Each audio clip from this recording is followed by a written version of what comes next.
Bago po tayo lumako sa closing, so gusto ko lang din kukunin yung pagkakataon ito para personal na magpasalamat kay Brother Chai doon po sa ginawa niyang progression dito po sa lokal ng Imos na makita naman po natin yung naging bunga kung paano niya hinubog yung mga kalalakihan po dito sa pagtuturo. Nakita po natin yung improvement po na mga kalalakihan, especially si Brother Jason na madalas po natin nakikita dito. Sila Brother Gilbert and then yung mga kalalakihan po natin na na-train pagdating po sa pananalangin at sa pangunguna po dito sa ating sentro ng gawain. So yun po, maraming salamat po Brother Chai dun po sa bagay na ginawa nyo. At katulad po ng sinabi ni Brother Chai, patuloy po natin patatagin itong kongregasyon po natin dito sa Imos na nawa ay magbunga pa yung mga ginagawa ng mga aral po natin na ipakita po natin yung pagdami ng mga membro po. At ganun din nawa sa ibang lokal. Brother Jason.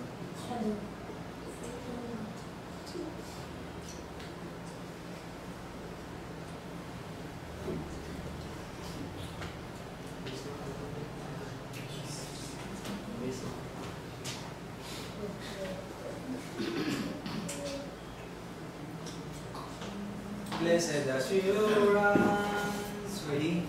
See. Blessed assurance, Jesus is mine. Oh, what a foretaste of glory divine. Blessed salvation, purchase of God, born of His Spirit, washed in His blood. This is my story, this is my song, praising my Savior all the day long. This is my story, this is my song, praising my Savior all the day long. Perfect submission, perfect delight, visions of rapture, lovers on my side, angels descending, great from above, echoes of mercy, whispers of love.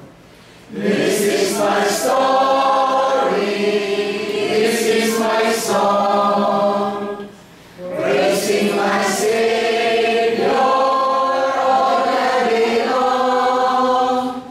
This is my story, this is my song, praising my Savior all the day long. Perfect submission, all is at rest. Finding my Savior, I'm happy and blessed. Watching and waiting, looking above, filled with His goodness, lost in His love. This is my story, this is my song, praising my Savior all the day long. This is my story, this is my song, praising my Savior all the day long.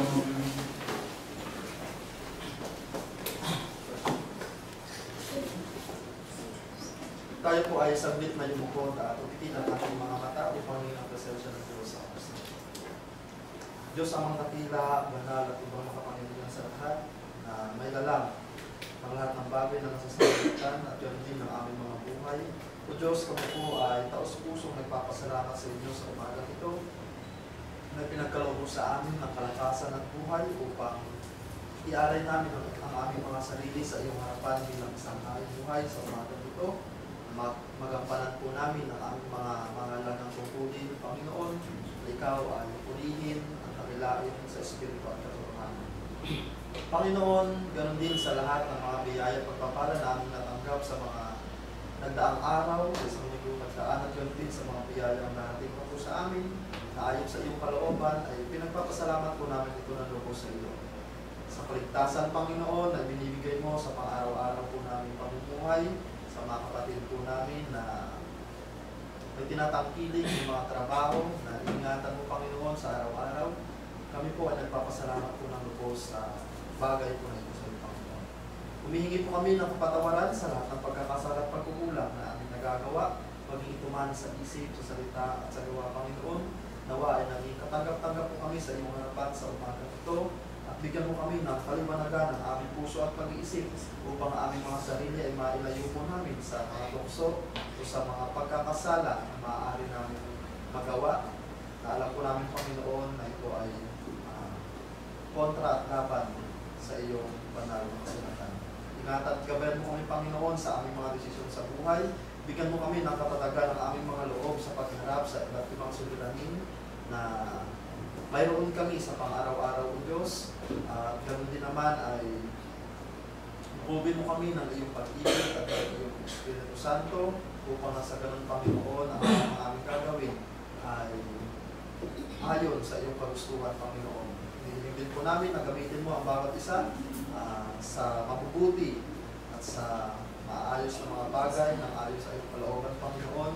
Hinihiling din po namin sa mga kapatid namin na hindi namin nakasama sa oras na ito, sa ano pa mang kadahilanan. Alam po namin, Panginoon, na ikaw ang siyang mag-iingat sa kanila, ikaw ang siyang magbibigay ng solusyon sa kanilang mga pinagdadaanan kung nasa kanila ng karamdaman. Pagalingin mo sila, Panginoon, upang makasama po namin sa gawa. Sa pansamantalang pag-iwalay po namin po, Diyos, na may gabayan ng mga bawat isa na makarating sa aming panunoonan. Nadala mo yung mga salita. Higit mo pang bigyan ang katalinuhan at kaalaman ang mga mangaral po namin na patuloy na nagsusumikap at nagsasaliksik ng banal na kasulatan upang iyong katotohanan ay mainayag sa iba't ibang lakang ng Diyos. Bigyan mo ng kalakasang pisikal at yan din ng mga biyaya at pagpapala na hindi nila kailangan sa kanilang pang-araw-araw na mga Diyos. Ang lahat po ng mga bagay nito ay ang hinihiling, pinagpapasalamat, naway iyong dinggin sa tanging pangalan ni Jesus na aming Panginoon at Pagligtas. Amen.